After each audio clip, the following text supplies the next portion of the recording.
Halo,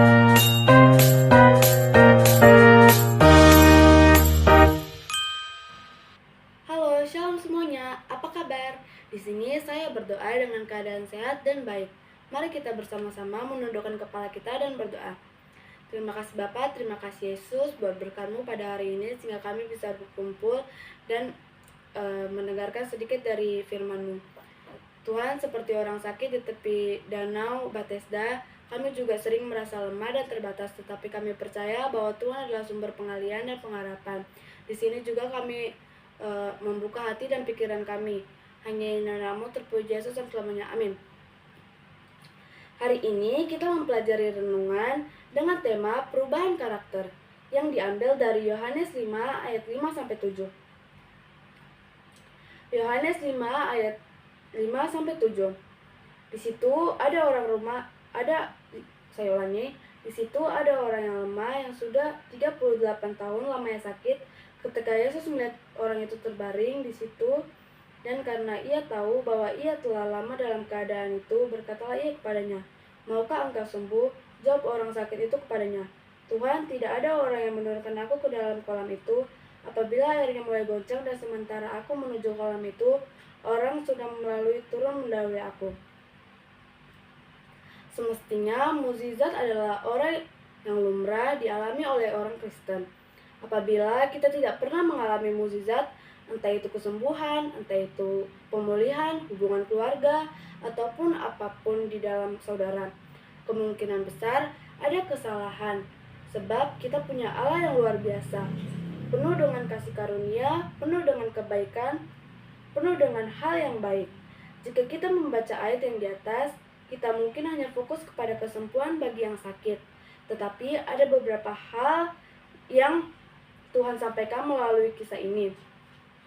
Yang pertama, setiap kita bisa mendengar suara Tuhan. Contohnya, orang lumpuh itu didatangi oleh Tuhan, dan dia berbicara dengan Tuhan.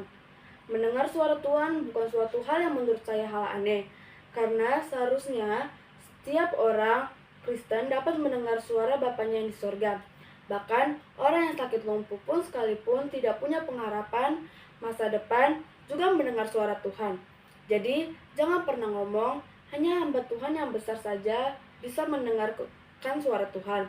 Setiap kita bisa, asal kita mau mendengar suara Tuhan. Kita punya Bapa yang baik. Bapa yang baik pasti suka berbicara dengan anaknya. Mungkin saudara tidak bisa mendengar suara Tuhan. Ada beberapa hal penyebab orang tidak bisa mendengar suara Tuhan. Bukan karena ia tidak ahli agama atau sebagainya, tapi yang pertama melainkan karena orang itu terlalu sibuk. Karena saking sibuknya sehingga orang itu tidak dapat mendengar suara Tuhan. Atau mungkin karena kita egois. Kita masih suka bermain-main sehingga karena keegoisan kita tergaul dengan dosa. Penyebab seseorang tidak dapat mendengar suara Tuhan bukan karena statusnya tinggi di gereja, tetapi karena kita tidak menghargainya. Kalau kita tidak menghargai Tuhan, maka kepekaan kita mendengar suara Tuhan itu tidak ada. Tapi kalau kita melatih diri kita, telinga seseorang murid, hati seorang hamba setiap pagi, sebelum melakukan aktivitas, kita mau merendahkan hati kita dan mengizinkan Tuhan untuk bicara, maka saya percaya Tuhan akan berbicara dengan kita. Padahal faktanya Tuhan sangat sayang kepada kita.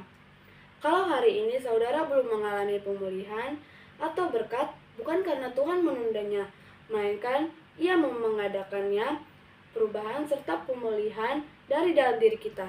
Tuhan itu bekerjanya dari dalam keluar, karena ketika dari dalam beres, maka yang dari luar maka cepat beres.